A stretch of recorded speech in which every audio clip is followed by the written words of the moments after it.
부부싸움 도중 아내가 먹던 음식에 침을 뱉은 남편이 벌금형을 확정받았습니다. 남편 A씨는 아내가 통화를 하면서 밥을 먹는다는 이유로 욕설을 하며 아내 앞에 놓인 반찬과 찌개에 침을 뱉은 혐의로 기소됐습니다.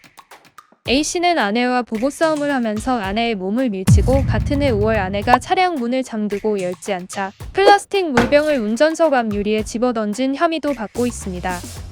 1심은 피해자가 준비해 먹던 중인 음식이 피해자 소유가 아닐 리 없고 음식에 타인의 침이 섞인 것을 의식한 이상 그 음식의 효용이 손상됐음도 경험칙상 분명하다며 A씨의 재물손괴 혐의를 유죄로 확정해 벌금 50만 원을 선고했습니다. 폭행 혐의에 대해서는 피해자가 처벌을 원하지 않는다는 의사를 밝혔기 때문에 공소기각 판결했습니다. A씨의 변호사는 재판 과정에서 재물손괴죄의 대상은 타인 소유의 물건이라며 반찬과 찌개는 아내 소유의 물건뿐 아니라 A씨의 소유로 볼 수도 있기 때문에 재물손괴죄가 성립하지 않는다고 주장했습니다.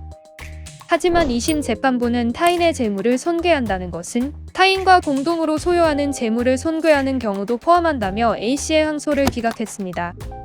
반찬과 찌개를 A씨가 단독으로 소유하고 있었다고 할 수 없음이 분명하다는 점을 고려하며 원심의 판단은 정당하다는 것입니다. 대법 역시 원심의 판단에 재물손괴죄의 타인의 재물에 관한 법리를 오해한 잘못이 없다며 판결을 확정했습니다. 체액으로 인해 물건의 효용이 훼손된 또 다른 사례로 한 여자 후배의 사무실 책상 위에 있던 텀블러를 화장실로 가져가 그 안에 체액을 남긴 혐의를 받은 B씨에게도 재물손괴죄가 확정됐습니다. 형법 제366조는 재물손괴죄를 타인의 재물, 문서 또는 전자기록 등 특수매체 기록을 손괴 또는 은닉 기타 방법으로 그 효용을 해한 경우에 성립한다고 규정합니다. 여기서 효용이란 개념은 사람의 수치심, 모멸감 등을 기준으로 판단이 내려지는 경우도 포함합니다. 한 시멘트 공장 인근 공터에서 평소 자신이 굴삭기를 주차해놓던 공간에 주차된 승용차를 보고 해당 차량 앞뒤에 철근과 콘크리트 구조물 등을 설치해 차량을 사용하지 못하도록 한 혐의로 기소된 사례도 있습니다.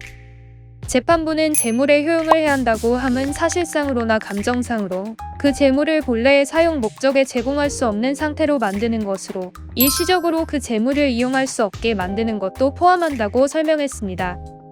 때문에 차량 앞뒤에 설치된 철근과 콘크리트 구조물로 인해 승용차 주인이 약 18시간 동안 승용차를 본래의 용도인 운행에 이용할 수 없었던 사실이 인정된다고 봤습니다. 재물손괴죄는 단지 물리적이거나 영구적인 파손만을 의미하는 범죄가 아니라 다른 사람의 재물이 갖는 효용 가치를 멸소, 감소시키는 범죄입니다. 전문가들은 재판부가 기타 방법으로 효용을 해한 경우를 어떻게 해석하느냐에 따라 범죄 인정 범위가 넓어질 수 있다고 설명했습니다.